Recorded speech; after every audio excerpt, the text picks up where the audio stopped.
We are done with formatting numbers and text. Now let's have a look at how we can format dates and times. Okay, so here in this cell A2, I am starting with typing a date.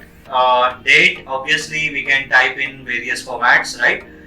Many use date, month and then year format. Some use slashes in between the dates. Some use hyphens in between the dates, right? You can type in any way you like. As of now, let me start with 31 hyphen DEC for December hyphen 2021-21. Okay, and let me press enter. Now, as I typed it, I don't know if you would have noticed that column width increased a bit automatically to accommodate that structure, the date structure in there. If not, obviously we can see later in the video.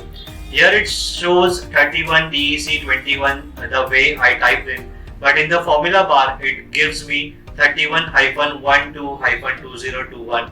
This is the date number format that Excel uses. Okay.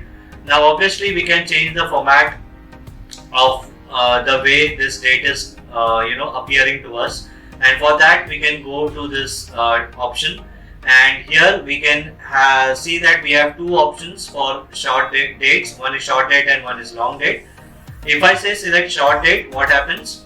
It gives me a date which is similar to something in our formula bar. So this is the short date format which is used in the formula bar as well. And if I come here and click on long date, it gives me 31 December. Obviously the month is spelled out long, and 2021 after that. And if we notice, the column width of the column is automatically stretched to accommodate that data here. So this is with dates.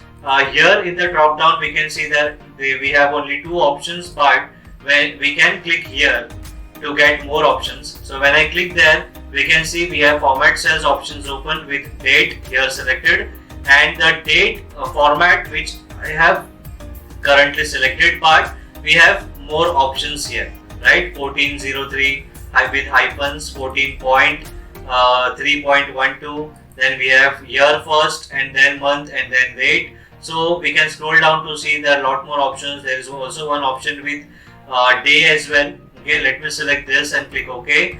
So here it is, our date format got changed, right? So this is how we can use multiple formats for our dates. Okay, so let's move on to our next video, wherein we can see how to adjust the widths of the column. Right now we saw that the column width got adjusted automatically, but how we can control that. Okay, let's see that in our next video.